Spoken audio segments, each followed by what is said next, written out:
اور جلسہ کرنے کی باقاعدہ اجازت بھی نہیں ہے. یہ کیا دوسرے معنوں میں حکومت نے پی ڈی ایم کے پریشر کے سامنے کورونا کو نظر انداز کر دیا اور ان کے جلسے کے سامنے، ان کے دباؤ کے سامنے گھٹنے ٹیک دی؟ لگ تو ایسے ہی رہا ہے. دیکھو بات یہ ہے، آپ کیا چاہتے ہیں ہم سانحہ ماڈل ٹاؤن یہاں پہ کریں؟ آپ کیا چاہتے ہیں کہ ہم ان کے اوپر لاٹھیاں گولیاں برسائیں؟ آپ کیا چاہتے ہیں کہ ہم ان کو مارے پیٹیں اور اس کے بعد ان کو اور مظلوم بنا دیں؟ اور بھائی انہوں نے فیصلہ کر ہی لیا کہ ہم نے ڈھیٹ بننا ہے، ہم نے شیطان کی طرح بغاوت کرنی ہے، تو پھر اس کا علاج بھی ذرا طریقے کے ساتھ ہی ہوگا. ہم ان کو نہ تو خون فراہم کریں گے نہ لاشیں فراہم کریں گے جس کے اوپر یہ سیاست کریں. میں آپ کو بڑا کلیئر بات بتا دوں، اور یہ چوچے نہیں ہے. بیگم صفدر روان بھی جو ہے وہ چوچی نہیں ہے، نہ آپ کے بلاول زرداری اب چوچا ہے نا، 28 29 30 سال کا ہو گیا ہے بلاول زرداری، ٹھیک ہے بچہ ہے پر کام بڑا جو ہے نا بڑے بڑے کرتا ہے. اس کو بھی سمجھ ہے ان سارے لیڈروں کو جو ہے نا، یہ جو ان کے اسفد یار ولی صاحب، محمود خان اچکزئی صاحب، یہ بڑے مولوی فضل الرحمان صاحب، یہ کوئی چوزے تو نہیں ہے نا. ان کو پتہ ہے کہ اس وقت عالمی سطح کے اوپر کون سی جنگ لڑی جا رہی ہے، اس میں پاکستان کا ایز اے ریاست اس گلوبل ورلڈ کے اندر، گلوبل ولیج کے اندر کیا کردار دیکھا جا رہا ہے، کیا جانچا جا رہا ہے، کیا اس کو آبزرو کیا جا رہا ہے، کیا مانیٹر کیا جا رہا ہے. اب یہ ساری چیزیں انہیں پتہ ہے. لیکن دوسری طرف ان کی سیاسی موت ہے، ان کی معاشی موت ہے، ان کی اخلاقی موت ہے، جو نیب کے کیسز اور کرپشن کے کیسز ہے. انہوں نے کہا مرنا تو ہے ہی، یا کرونا تو مریے تو یا اتو مریے، دونوں طرف سے موت ہے. تو انہوں نے کہا چلو کرونا والی موت جو ہے نا وہ ایکسیپٹ کر لیتے ہیں اور آخری ایک دفعہ داؤ لگا ہی دیتے ہیں، شاید کوئی کام بن ہی جائے. اور آپ نے اکثر سنا ہوگا نا کہ تو باضابطہ چوہان صاحب تو باضابطہ اجازت دے دیں جلسے کی، وہ انتظامات کر لیں. کیوں باضابطہ اجازت دے دے؟ وہ جلسہ تو کر رہے ہیں. مقصد یہ ہے کہ قانون کا ایک ڈنڈا جی کریں گے تو پھر اس کے حوالے سے قانون کا اطلاق بھی ہوگا، پرچے بھی ہوں گے، گرفتاریاں بھی ہوں گی، پہلے ہو بعد میں ہو درمیان میں ہو، رولز اور ریگولیشن کے مطابق ٹریٹ بھی کیا جائے گا. دوسرا ان کا چہرہ بھی بے نقاب ہوگا دنیا کے سامنے، عوام کے سامنے، پاکستانی عوام کے سامنے، کہ اپنے آپ کو کرونا سے بچانے کے لیے آپ 14 دن کوارنٹائن ہو جائے. بلاول زرداری صاحب اپنی بہن کی منگنی کے لیے پراپر دعوت نامے کے اوپر لکھا جائے کہ جناب اپنا ٹیسٹ کرا کے آنا، 3.5 نہ رہنا، تو سانو بھی نہ کرونا لوا کے جانا. تو جناب ادھر تو وہ آپ آبلیگیشنز اور آپ جناب کمپلشنز لگائیں، اور غریب کارکنان کو اور عوام کو جناب کرونا کی جناب دوزخ اور جہنم اور جناب ایندھن، آگ کا ایندھن بنائیں. تو یہ ساری چیزیں ذرا نظر آئیں گی نا.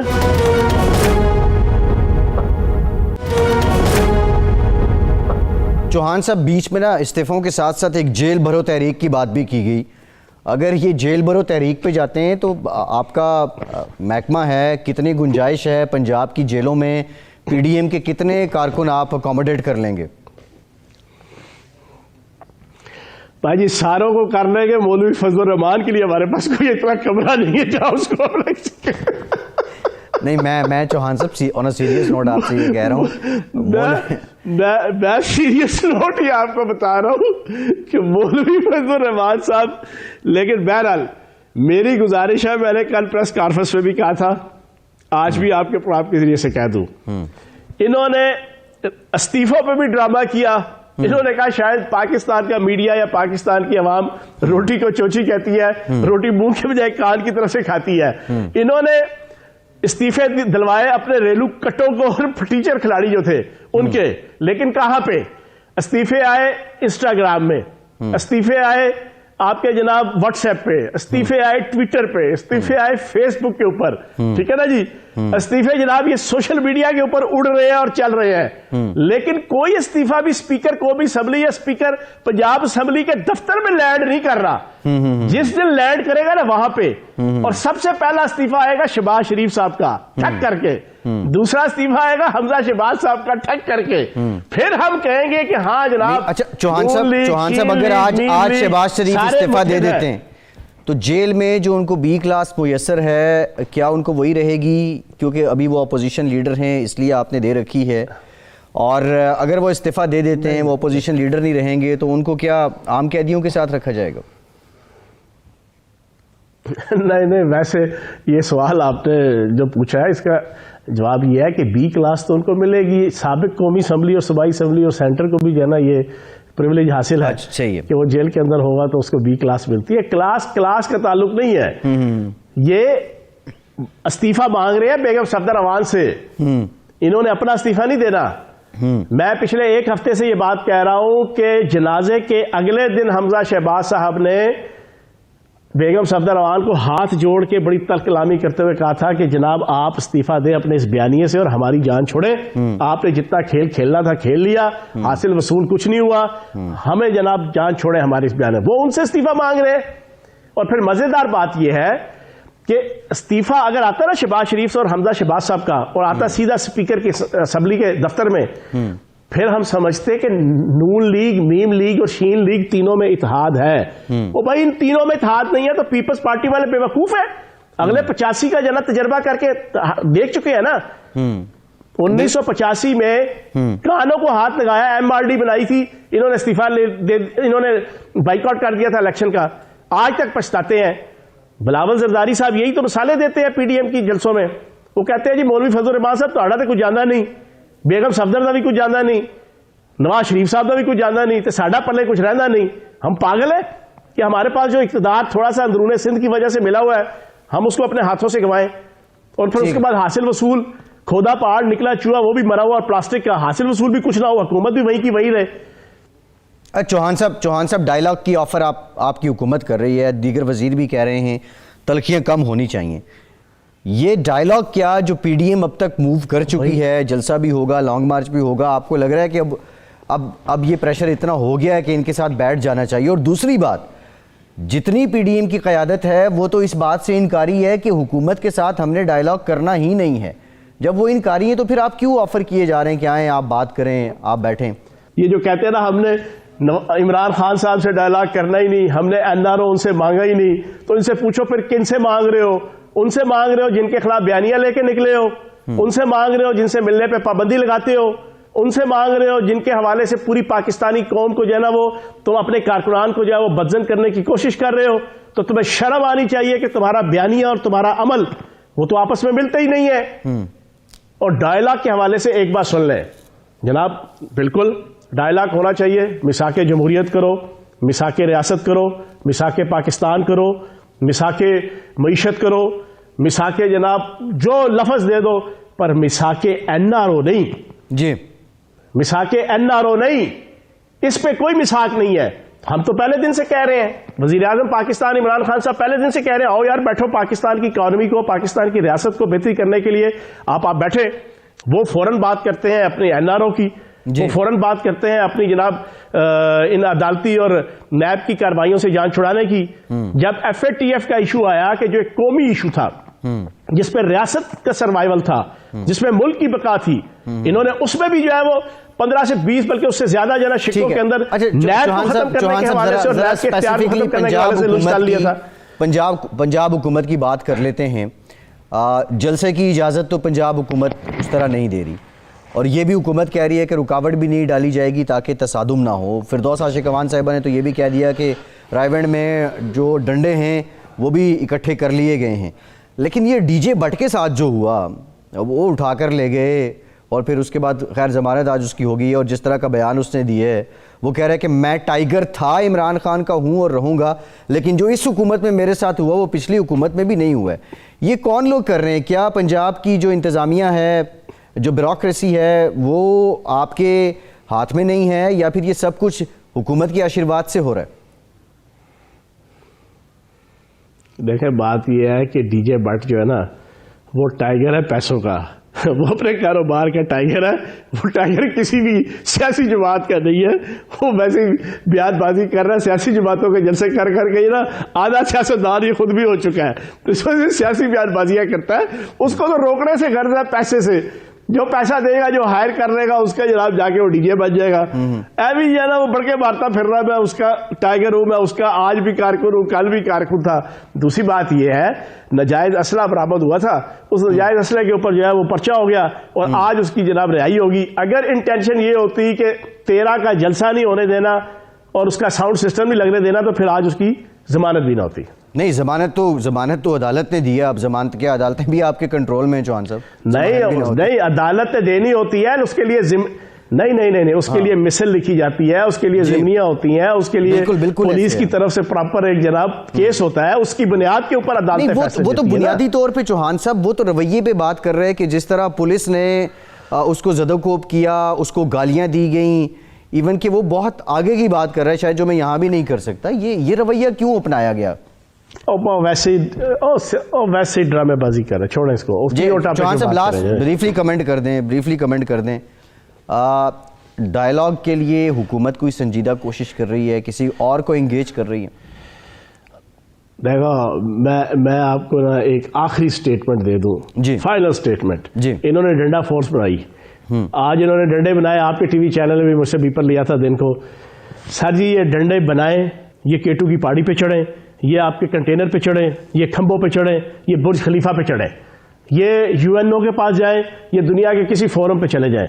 وزیر اعظم پاکستان عمران خان صاحب نے ان کی کرپشن اور بددیانتی کے کیسز پہ ان کو این آر او نہیں دینا. ٹھیک, بس بہت شکریہ. ان کی اس کے علاوہ ڈیمانڈ کوئی نہیں ہے. صوبائی وزیر جیل نجات فیاض الحسن چوہان صاحب, آپ کے وقت آپ ہمارے ساتھ ایک بریک لیتے ہیں, اور بریک کے بعد استعفے معمہ کیوں بن گئے, کون راضی, کس کو استعفے دینے کی عجلت, اور کون اس پہ تھوڑا للچا رہا ہے, اعتراض کر رہا ہے. بریک کے بعد اس پہ بات کرتے ہیں ہمارے ساتھ.